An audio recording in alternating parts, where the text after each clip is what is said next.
And இப்போ இங்கே நம்ம என்ன பண்ணியிருக்கோம்னா என்னுடைய டேட்டா ஹேண்டலிங் ஃபோல்டருக்குள்ள பி டேட்டா ஹேண்டலிங் கிரியேட் பண்ணியிருக்கோம். அண்ட் அதுக்குள்ள இன்சர்ட் அப்படின்னு ஒரு பேஜ் இப்போ கிரியேட் பண்ணியிருக்கோம், ரைட்? அண்ட் இப்போ நான் இந்த இன்சர்ட் பேஜுக்கு போகிறேன். இந்த இடத்துல வந்து நம்ம என்ன பண்ண போகிறோம்னா இப்போ வந்து எப்படி ஒரு டேட்டாவை இன்சர்ட் பண்ணலாம் அப்படின்றத பார்க்கலாம். ஓகே, ஸோ இது ரொம்ப இம்பார்ட்டண்டான ஒரு லிட்டில் கான்செப்ட். அதுக்கு நான் என்ன பண்ணிக்கிறேன், ஃபர்ஸ்ட் என்னோட கிரிட் வியூவை நான் இங்கே யூஸ் பண்ணிக்கிறேன். ஸோ இந்த டெமான்ஸ்ட்ரேஷனுக்கு நான் யூஸ் பண்ண போகிற டேபிள் வந்து ப்ரொஃபைல். ஸோ இந்த ப்ரொஃபைல் டேபிளை நான் இப்போ யூஸ் பண்ணிக்க போகிறேன். ஜஸ்ட் நான் இப்போ மினிமைஸ் பண்ணிக்கிறேன் எஸ்பிஎக்ஸ் பேஜ். இங்கேருந்து நான் ஒரு கிரிட் வியூ வந்து கிளிக் பண்ணி ட்ராக் பண்ணி போட்டுக்கிறேன் என்னுடைய டேட்டா டூல் பாக்ஸ்லேருந்து. ஜஸ்ட் டபுள் கிளிக் இட், ஆட்டோமேட்டிக்காக நம்மளுடைய ஸ்க்ரீனில் அது நம்மளுடைய கிரிட் வியூ வந்துடும்.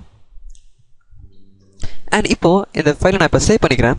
சேவ் பண்ணிவிட்டு என்னுடைய show grid view dot ASPX பேஜுக்கு போகிறேன். ஸோ அங்கே போயிட்டு என்னுடைய டேட்டா ஷோ ஃபங்க்ஷனை ஃபுல்லாக காப்பி பண்ணிக்கிறேன். Just Ctrl+C. அண்ட் இப்போ என்னோட இன்சர்ட் பேஜுக்கு வரேன். இன்சர்ட் பேஜில் வந்து என்னுடைய பேஜ் லோட் எவெண்ட்க்கு கீழே நான் வந்து அதை பேஸ்ட் பண்ணுறேன். ஜஸ்ட் கொஞ்சம் ஸ்பேஸ் விடுக்கிறேன். மேக் ஷூர் நீங்கள் வந்து இந்த பேஜில் வந்து நம்முடைய நேம் ஸ்பேஸ் இருக்கான்றதை பார்த்துக்குங்க. system.data, system.SQL client, system.configuration, right? And இந்த இடத்துல நான் என்ன பண்ணிக்கிறேன், ஜஸ்ட் இந்த வேர் கிளாஸை ரிமூவ் பண்ணிக்கிறேன். நம்ம இதில் ஃபில்டர்லாம் பண்ண போகிறது கிடையாது.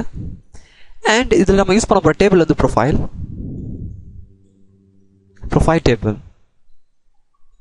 அண்ட் நான் இதை வந்து பேஜில் உள்ள ஜஸ்ட் காப்பி பண்ணி என்னுடைய ஃபங்க்ஷனை இங்கே போட்டுக்கிறேன். ஸோ என்னோடய பேஜ் லோட் ஆகும்போதே என்னுடைய இந்த ஃபங்க்ஷன் ரன் ஆகும். ஸோ அது மூலியமாக என்னோடய கிரிட் வியூ 1ல் ஆட்டோமேட்டிக்காக இந்த ப்ரொஃபைல்ன்ற டேபிளில் என்னென்ன இன்ஃபர்மேஷன்ஸ் இருக்கோ எல்லாமே என்னோடய கிரிட் வியூலையும் டிஸ்பிளே ஆகும். ஸோ என்னோடய ஃபைலை நான் சேவ் பண்ணிக்கிறேன். அண்ட் என்னோடய ASPX பேஜை நான் சேவ் பண்ணிக்கிறேன். அண்ட் இப்போ என்னோட ரைட் கிளிக் பண்ணி வியூ இன் ப்ரௌசருக்கு போகிறேன். ஸோ பார்த்தீங்கன்னா என்னுடைய ப்ரொஃபைல் டேபிளில் 3 ரோஸ் இருக்குது. நான் முன்னாடியே சொன்ன மாதிரி அந்த 3மே இங்கே டிஸ்பிளே ஆகுது. Just come back to Visual Studio. And இப்போ என்னுடைய ப்ரீவியஸ் பேஜஸ்லாம் நான் க்ளோஸ் பண்ணிக்கிறேன்.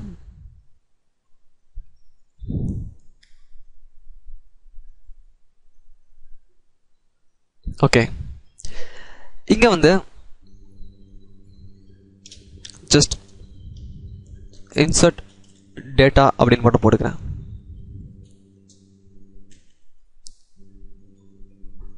into grid view. just நான் லிட்டில் போல்ட் பண்ணிக்கிறேன். ஓகே, ஸோ இப்போ வந்து நம்ம பார்த்தீங்கன்னா இந்த கிரிட் வியூவில் ஜஸ்ட் டேட்டாஸ் எல்லாமே இருக்குது. ஆனால் இப்போ நம்ம வந்து டேட்டாவை இன்சர்ட் பண்ண போகிறோம். நேம், சிட்டி அண்ட் டிபார்ட்மெண்ட் 3த்தையும் நம்ம இப்போ இன்சர்ட் பண்ண போகிறோம். ஸோ அது எப்படின்றத பார்க்கலாம். அதுக்கு நான் யூஸ் பண்ண போகிறது வந்து ஒரு சின்ன ஒரு டேபிள் ஒன்று யூஸ் பண்ணிக்கிறேன் இதுக்கு மேலேயே. ஓகே, நான் அதை கீழே வந்துடுறேன். கீழே வந்துட்டு நான் அந்த டேபிளை யூஸ் பண்ணுறேன்.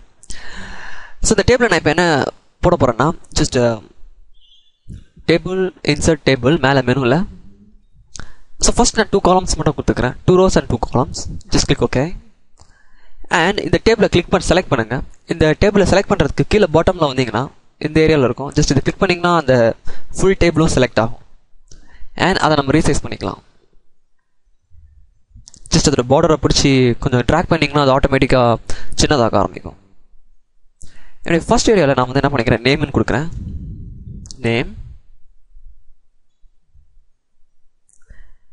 அண்ட் டூல் பாக்ஸில்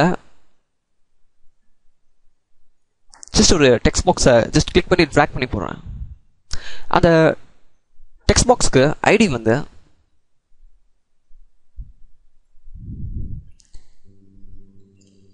name text box.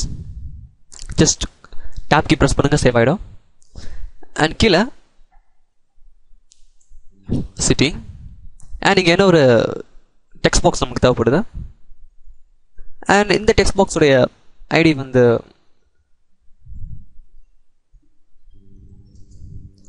City text box. Just tab key. And இப்போ என்னுடைய 2 ரோ முடிஞ்சிருச்சு. ஸோ என்னுடைய லாஸ்ட் செல்லில் வச்சுட்டு டேப் கீ ப்ரெஸ் பண்ணுறேன். ஆட்டோமேட்டிக்காக எனக்கு என்னோட டேபிளில் இன்னொரு ரோ கிரியேட் ஆகும். அண்ட் இந்த இடத்துல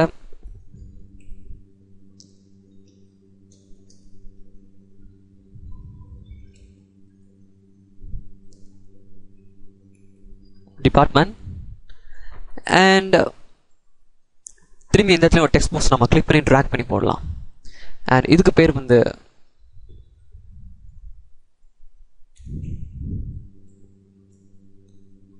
டிபார்ட்மெண்ட் டெக்ஸ்ட் பாக்ஸ்.